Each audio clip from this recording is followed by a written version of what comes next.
aujourd'hui par rapport à cette fête, à se souvenir, à ce moment de mémoire. Nous nous souvenons de toutes ces victimes qui sont tombées pendant la Seconde Guerre mondiale, mais aussi nous avertissons dans le contexte géopolitique actuel et à l'ombre de la prophétie, Israël, donc d'être en garde face à la menace qui n'est point du tout entérinée pour le passé, mais une menace qui est tout aussi bien plus forte et réelle en ce moment présent. La Shoah ou l'Holocauste lors de la Seconde Guerre mondiale a été quelque chose de regrettable. Il a été d'ailleurs un prélude face aux circonstances tragiques qui devront marquer le moment même du retour de l'avènement du Seigneur et de la fin du monde. Ce que j'aimerais dire, c'est juste que nous sommes avertis par le Saint-Esprit d'un autre holocauste, mais celui-ci est un holocauste nucléaire. Et en ce jour où nous pensons à toutes ces victimes, juifs dispersés, massacrés, près de 6 millions ou 6 millions ou plus pendant la Seconde Guerre mondiale, à ce jour, alors que nous nous souvenons de tous ces morts, de la pire tragédie humaine, du pire génocide jamais perpétré contre un peuple, le grand danger maintenant se profile face à ce peuple désormais sur sa terre. Non plus des Juifs dispersés à tous les continents. Ceux-là, pour la plupart, qui sont encore véritablement Juifs et qui n'ont pas abandonné leur terre.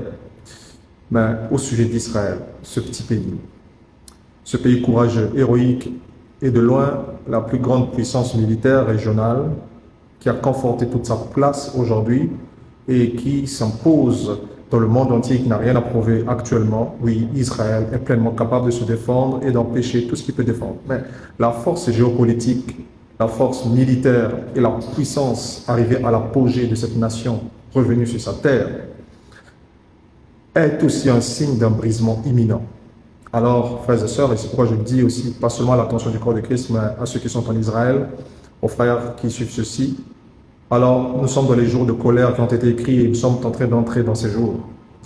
Et comme il est écrit, la lumière d'Israël deviendra un feu et que ce feu consumera de l'intérieur. Alors faisons très bien attention.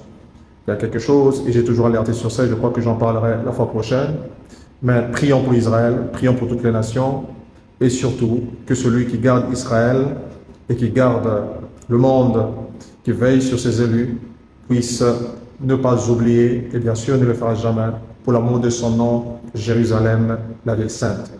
Et je continue à le dire, je crois que pour aujourd'hui, l'essentiel c'est de porter à la mémoire tous ceux qui sont tombés et de rappeler les circonstances de la Troisième Guerre mondiale qui sont en train de se faire.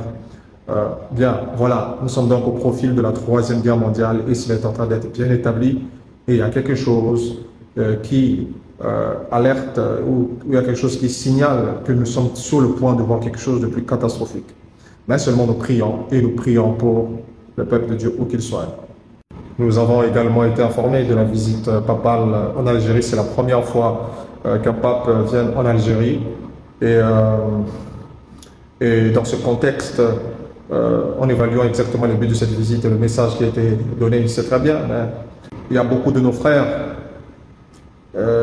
pourvu que nous considérons que le corps du Christ ne se limite pas à une organisation religieuse seule, je crois que il a fallu plaider pour tous ces chrétiens qui sont emprisonnés, tous ces hommes de Dieu qui sont arrêtés, et aussi plaider pour ces 47 églises qui sont fermées sur le territoire algérien. En Kabylie, la persécution chrétienne est extraordinaire. Et c'est vrai, les voix s'élèvent pour ça. Nous avons réagi sur ça l'année passée et j'ai beaucoup réagi sur ça. J'ai condamné fermement ces atrocités et ce blocage inédit de l'expression religieuse en soi, principalement l'église protestante évangélique. Toutes les églises évangéliques à caractère évangélique en Algérie ont quasiment été toutes fermées et beaucoup ont été emprisonnés. Les chrétiens vivent comme des animaux sauvages qui se cachent pour prier à l'ère où nous sommes. Et c'est une honte pour l'Algérie et pour le peuple algérien et que cela est un enfrein très grave, un enfrein gravissime face à la liberté religieuse, d'ailleurs garantie même par leur constitution, et trouver des prétextes pour ne pas leur donner les documents qu'il faut afin de pouvoir les enfermer. c'est de la mesquinerie, toutes ces choses. Mais nous avons un Dieu juge, créateur des cieux et de la terre. Il juge, peu importe les religions, les terres, les nations, il est le roi des rois. Et c'est vrai, l'Algérie devrait être avertie. J'ai toujours dit aux frères qui sont en Algérie, priez le Seigneur.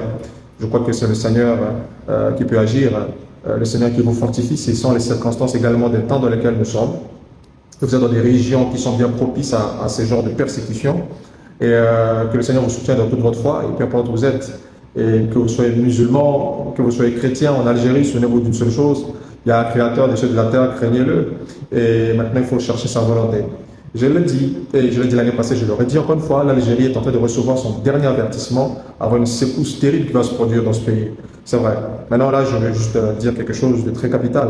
Parce que l'Algérie va être frappée par un tremblement de terre de magnitude 6 sur l'échelle de Richter qui va ébranler la région de l'Alger. Vous voyez ça, de la région de l'Alger, juste au nord de l'Algérie.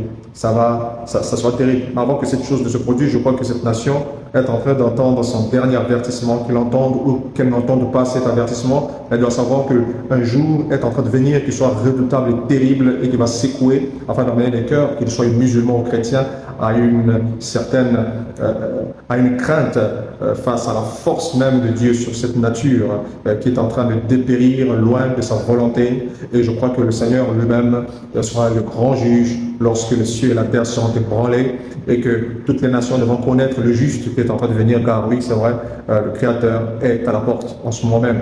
Et il réclame justice, il réclame harmonie, mais c'est vrai que nous sommes dans un temps de chaos et que les choses ne vont pas s'améliorer.